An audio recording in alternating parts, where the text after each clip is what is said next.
안녕하세요. 하도라 목사입니다. 요즘 우리나라 대도시에 100층 이상 건물을 짓는 시도가 계속되고 있죠. 그런데 그런 높은 빌딩을 건축할 때는 1시간마다 한 번씩 GPS를 통해서 정확하게 수직을 유지하는지를 확인한다고 합니다. 그렇지 않으면 건물이 똑바로 올라갈 수 없기 때문이죠. 단층짜리 건물을 지으면서 GPS를 사용하지 않습니다. 그러나 100층 건물은 다른 겁니다. 세상적으로 그냥 되는 대로 자신의 인생을 사는 사람은 말씀 없이도 살아갈 수 있습니다. 그러나 하나님의 나라를 바라보며 나의 인생이 아닌 하나님께서 허락하신 뛰어난 인생을 사는 사람은 결코 말씀 없이 살아갈 수는 없는 거죠. 하나님과의 교신 없이 하나님이 허락한 뛰어난 인생은 불가능하기 때문인 것입니다.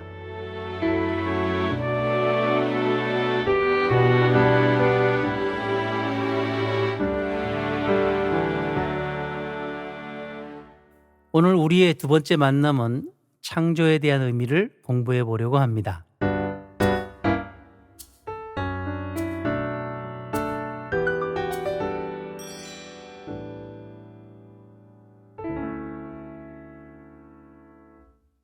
하나님을 믿는 성도들은 창세기 1장 1절의 말씀, 태초에 하나님이 천지를 창조하시니라. 그러니까 하나님께서 말씀으로 천지를 창조하셨다는 사실에 대해서 확고한 믿음이 있습니다. 그 어떤 증거도 필요치가 않죠. 그것도 완전한 무에서 창조되었다는 것을 믿습니다. 여러분도 그렇습니까?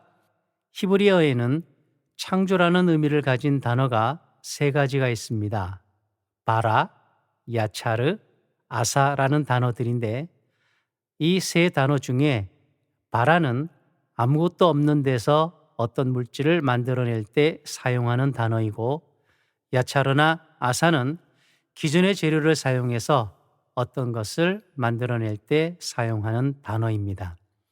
그렇다면 당연히 창세기 1장 1절에는 어떤 단어? 바라라는 단어가 사용되었겠죠. 아무것도 없는 곳에서 천지가 나타난 것입니다. 이것은 하나님께서 만물을 창조하시기 전에 존재할 수 있었던 것은 아무것도 없었다는 것을 말합니다.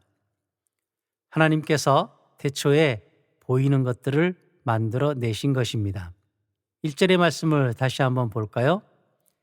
태초에 하나님이 천지를 창조하시니라.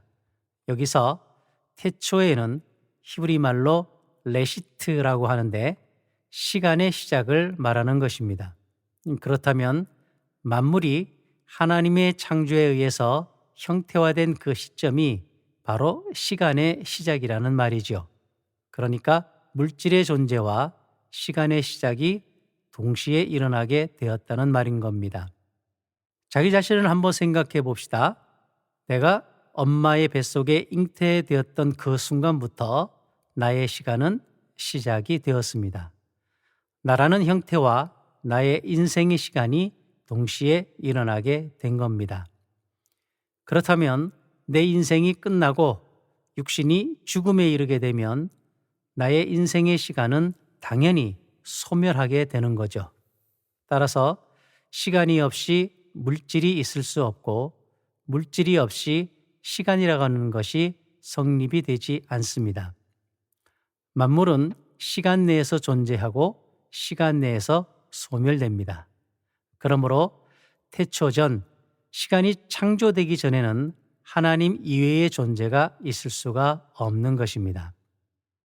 우리는 창세기 1장 1절의 말씀을 통해 하나님은 관념이나 세상적인 여러 이론 속에 등장하는 허구의 존재가 아니라 실제로 태초 이전인 영원부터 홀로 존재하시는 살아있는 인격이며 누구에 의해 만들어지거나 종속되지 않는 우주의 근본이요 만물의 원인자요 주인이라는 것을 배울 수 있습니다.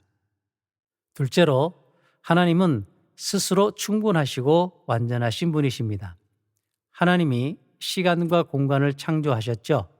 그러니까 하나님은 창조 전에도 홀로 존재하셨던 분인 겁니다. 그러기에 엄밀하게 말하면 하나님은 누구의 섬김이 필요한 분이 아니라는 것입니다. 하나님은 사람의 도움이 없이도 피조물들의 찬양이 없이도 홀로 충분히 완전하며 홀로 충분히 복되신 분이십니다. 그럼에도 하나님께서는 당신의 백성을 창조하시고 자기 곁에 두시며 하나님의 영광을 나타내도록 하신 것은 하나님의 기쁘신 뜻과 측량할 수 없는 사랑의 마음인 겁니다.